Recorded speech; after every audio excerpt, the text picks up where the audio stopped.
Welcome back ناظرین. جی کاشف انور صاحب آپ سے سوال میں دو کیے تھے سر. دیکھیں میں یہ تو نہیں کہوں گا کہ ٹیکس مشینری ناکام ہو گئی ہے، لیکن میں یہ ضرور کہوں گا کہ ہماری پالیسیز ایسی ہیں، ہمارے قوانین کی، انکم ٹیکس کے، سیلز ٹیکس کی، کہ لوگ ٹیکس نیٹ کے اندر آتے نہیں ہیں. اور قانون کو اس بات کو واضح کرنا ہوگا کہ جو ہمارے ٹیکس کے افسران ہیں ان کی پاورز کیا ہیں. اگر آپ کا قانون ایسیسی کو مجرم سمجھتا ہے، اگر آپ کا قانون یہ سمجھتا ہے کہ جس نے ٹیکس دیا ہے اس نے کوئی گناہ کر لیا ہے، تو پھر تو ٹیکس بیس نہیں بڑھے گا. ہمیں اپنے ٹیکس کے جو ہماری ڈپارٹمنٹس ہیں ان کے اختیارات کو ہمیں ڈٹرمن کرنا ہوگا کہ وہ کس حد تک جا کر آپ کے خلاف ایکشن لے سکتے ہیں. چیک اینڈ بیلنس رکھنے کی بہت ضرورت ہے. بہت ضرورت ہے. اگر سیلز ٹیکس کا ایکٹ یہ کہتا ہے 38B اور 40B یہ کہتا ہے کہ آپ اگلے کے پریمسز میں جا کے بیٹھ سکتے ہیں. اگر انکم ٹیکس کا 175 سیکشن یہ کہتا ہے کہ آپ کو مجسٹریٹ کی بھی اجازت کی ضرورت نہیں ہے اور آپ کسی کو اریسٹ کر سکتے ہیں، آپ کرمنل پروسیڈنگز سٹارٹ کر سکتے ہیں. تو دیکھیں کرمنل پروسیڈنگز، چھاپے، ریڈز کس کے خلاف ہیں؟ جو ٹیکس دے رہا ہے. مقصد یہ ہے بھلے وہ کم دے رہا ہے، وہ زیادہ دے رہا ہے، وہ اپنے آپ کو ڈاکومنٹڈ تو کر رہا ہے. اگر وہ کہیں غلطی کر رہا ہے تو آپ کے قانون کو اس کو جناب نوٹسز بھیجنے چاہیے، اس کو بتانا چاہیے کہ بھئی ہم نے تمہارے خلاف یہ تمہاری غلطی پکڑی ہے، تم پہ یہ فائن ہوگا. لیکن اگر آپ اپنے اختیارات کو اس کو صرف بدنام کرنے کے لیے اور سزا دینے کے لیے کریں گے تو ٹیکس بیس ایسے نہیں بڑھے گا. صحیح کہہ رہے ہیں سر آپ. کاشف انور صاحب ہمارے ساتھ اس وقت لائن پر موجود ہیں، ہمارے بہت ہی سینئر چارٹر اکاؤنٹنٹ صاحب ملک ہارون صاحب. ملک صاحب السلام علیکم. وعلیکم السلام ایوبی صاحب. ملک صاحب، وزیر اعظم پاکستان عمران خان نے تاجروں سے سفارشات مانگی ہیں نئی ایمنسٹی اسکیم کے لیے. یہ سابقہ جو ایمنسٹی اسکیمیں جتنی بھی آئی ہیں زیادہ تر فلاپ کیوں ہوئی ہیں، اور جو نئی ایمنسٹی اسکیم عمران خان صاحب لانا چاہتے ہیں ہمارے وزیر اعظم پاکستان، اس کے خد و خال کیا ہونے چاہیے آپ کی نظر میں؟ میرا اس میں پوائنٹ آف ویو یہ ہے ایوبی صاحب کہ یہ کامیاب اس لیے نہیں ہو سکی ہیں کہ گورنمنٹس کے اوپر جو عوام کا کانفیڈنس ہے وہ نہیں تھا. تو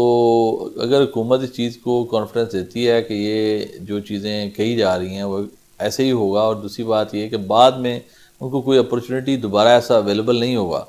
تو پھر لوگ اس کو اویل کریں گے. جہاں تک اس کے خد و خال کی بات ہے تو میں یہ کہوں گا کہ جو لیٹسٹ ایمنسٹی جو پچھلے سال آئی تھی، جس میں کہ لوگوں نے 92 بلین روپیز پے کیے، جس میں فارن ایسٹس اور لوکل ایسٹس دونوں کے لیے تھا، یہ بڑی اچھی ایمنسٹی اسکیم تھی، اور یہ اپوزیشن اینڈ گورنمنٹ بینچز دونوں کی ایکسیپٹیبل ہے. اس لیے اس کو ریوائیو کر دینا چاہیے، اور اس کے اوپر جو ریٹ آف جو ایمنسٹی کا جو ریٹ تھا اس کو کچھ چینج کیا جا سکتا ہے، بڑھایا جا سکتا ہے. تو پہلی تو میری یہ ہے کہ اس کو ہی لے کے آ جائے. دوسرا یہ ہے کہ نیو ٹیکس پیئرز کے لیے یہ لایا جائے کہ وہ اگر ٹیکس ریٹرن وہ NTN لیتے ہیں اور ریٹرن فائل کرنا شروع کرتے ہیں تو پچھلے 2 سال کی 3 سال کی ریٹرن فائل کریں تو ان کے اگلے 3 سال کا آڈٹ نہیں ہوگا. یہ جو پہلے ایک اسکیم آئی تھی کلاز 88 پارٹ 4 سیکنڈ شیڈول میں انکم ٹیکس آرڈیننس کے، اسی کو ریوائیو کیا جائے تو یہ ایک بڑی بینیفیشل پروویژن ہے. اگر لوگ اس سے براڈننگ آف ٹیکس ہوگی اس کو لے کے آ جائے. تھرڈ یہ ہے کہ گورنمنٹ جو ہے اس وقت ٹریڈرز کے حوالے سے، ریٹیلرز کے حوالے سے اس سال سے ایک نیا میکنزم لا رہی ہے. تو میری رائے میں ایک اسٹاک ڈیکلریشن کے حوالے سے ایک ایمنسٹی آنی چاہیے.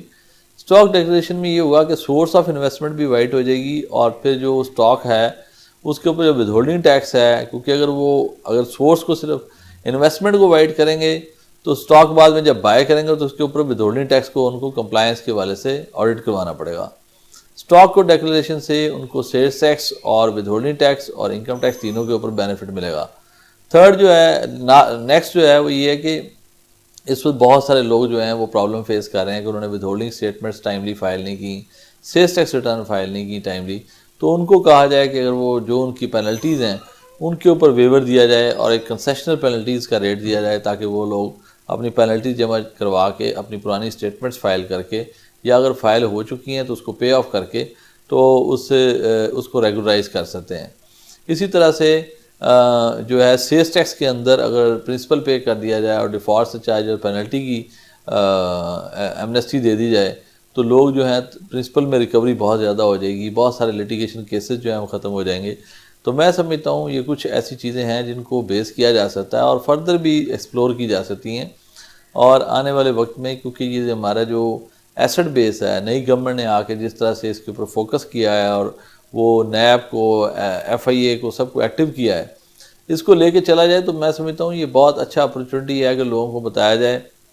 آنے والے دنوں میں ان کو دوبارہ اس کے اوپر ایسا موقع نہیں ملے گا، وہ اس کو اویل کریں اور میکسیمم جو اپنے انڈسکلوز ایسٹ ہیں ان کو ڈکلیئر کریں تاکہ آئندہ آنے والے وقتوں میں ان کا ڈیکلیریشن بہتر ہو اور وہ پراپرلی اپنی چیزوں کو کر سکیں بغیر کسی پریشانی کے۔ شکریہ ملک صاحب،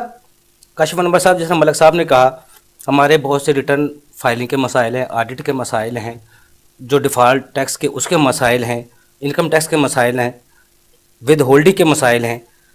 ان پہ اگر حکومت صاحب پہ توجہ دے تو ان کو بھی ان منسٹری اسکیم میں فائدہ پہنچایا جا سکتا ہے اور ریونیو زیادہ کلیکشن ہو سکتی ہے۔ آپ کیا سمجھتے ہیں، یہ خد و خال ان کی نظر میں صحیح ہے؟ دیکھیں یہ بالکل ٹھیک باتیں ہیں کہ اگر جو ٹیکس نیٹ میں آتا ہے اس کو انکم ٹیکس کی ود ہولڈنگ کی سٹیٹمنٹس ڈالنی ہے، اس کو آن لائن آپ کی سوشل سیکیورٹی کی ڈالنی ہے، EOBI کی ڈالنی ہے، سیلز ٹیکس کی ڈالنی ہے، اینول سٹیٹمنٹ ڈالنی ہے۔ اب اگر ایک ٹیکس پیئر صرف اس لیے آ رہا ہے کہ اس نے صرف ریٹرنز دینی ہے، اس نے سٹیٹمنٹس دینی ہے، اس پہ اگر نیل کی ریٹرن بھی نہیں دے، اگر آج کل جو ہماری ود ہولڈنگ کی 165 کی نیل کی ریٹرن بھی آپ نہیں دیتے تو 2500 روپیہ روز کا جرمانہ ہے۔ اگر آپ نے صرف جرمانے دینے کے لیے اگر آپ نے ٹیکس نیٹ کے اندر آنا ہے تو پھر تو لوگ ٹیکس نیٹ کے اندر نہیں آئیں گے۔ بالکل ملک صاحب نے ٹھیک بات کی ہے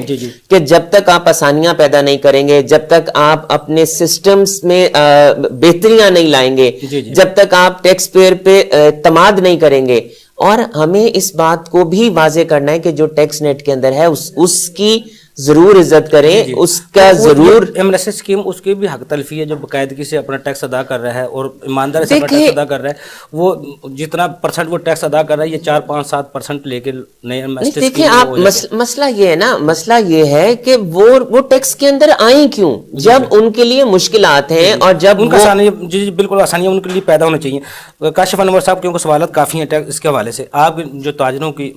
نمائندہ جماعت گئی تھی جنہوں نے یہ وزیر اعظم صاحب نے سفارشات مانگی ہے، آپ کیا سمجھتے ہیں سیل ٹیکس ڈیفالٹ سرچارج ہیں جو اس کے اوپر بھی کوئی ان کو ریلیف ملنا چاہیے؟ دیکھیں جو پچھلی ایمنیسٹیز آئی تھیں آپ کی، جو 2016 والی تھی جو آپ ٹریڈرز کے لیے آئی تھی، اس میں وہ ایسا شخص جو سیلز ٹیکس کے اندر تھا وہ اس فیسلٹی کو اویل ہی نہیں کر سکتا تھا۔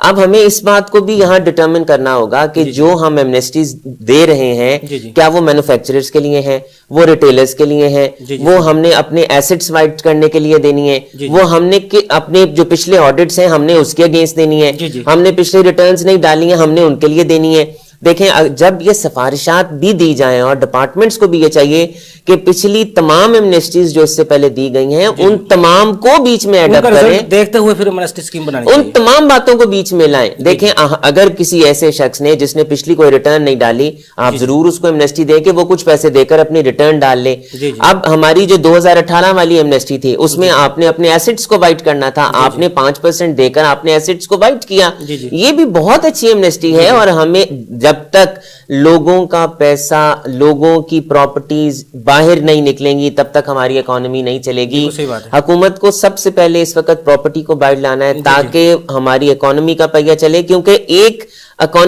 کنسٹرکشن کے سیکٹر کے چلنے سے آپ کی 150 انڈسٹری چلتی ہے۔ اگر ہم اپنی انڈسٹریز کو چلانا چاہ رہے ہیں تو سب سے پہلے ہم کنسٹرکشن سیکٹر کو آگے لائیں، ہمیں اپنی پراپرٹیز کو بنانا ہے تاکہ یہ سیل ٹیکس جو ڈکلیریشن ہے، جن کا سٹاک پڑے ہوئے ہیں بڑے، جن کی منی پڑی ہوئی ہے، ان کو بھی وائٹ کرنے کے لیے کوئی فائدہ مل سکتا ہے؟ دیکھیں وہ تو پھر ایسٹس میں ہی آپ کا آ جائے گا نا، جب آپ کیپٹل کو وائٹ کریں گے تو الٹیمیٹلی آپ اپنی، جس طرح میں 2016 کی بار بات کر رہا ہوں کہ جب آپ اپنے، جب جو ریٹیلرز اپنے کیپٹل کو وائٹ اس طرح زیادہ رکھ لیں تاکہ سب کو فائدہ ہو جائے۔ دیکھیں ریٹ کو کم یا زیادہ رکھنا یہ تو بات کی بات ہے، لیکن سب سے پہلے حکومت سوچے، اگر وہ سمجھتی ہے کہ ایسے لوگ جو اس وقت ٹیکس نیٹ کے اندر تھے اور انہوں نے اپنی ڈکلیریشنز نہیں کی، آپ ان کے لیے ریٹ زیادہ کر لیں کہ اصولی طور پہ انہیں ڈکلیئر کرنا چاہیے تھا کیونکہ وہ آلریڈی ٹیکس نیٹ کے اندر ہے، اور جو لوگ ٹیکس نیٹ کے اندر نہیں ہیں ان کے لیے ریٹ کم رکھیں، کیونکہ آپ نے ان کو کنونس کرنا ہے کہ آپ ٹیکس نیٹ کے اندر آئیں گے تو آپ کو فائدہ ہے۔ اور جب تک یہ اپنا ہاتھ ہلکا نہیں رکھیں گے ایگزسٹنگ ٹیکس پیئرز کے ساتھ،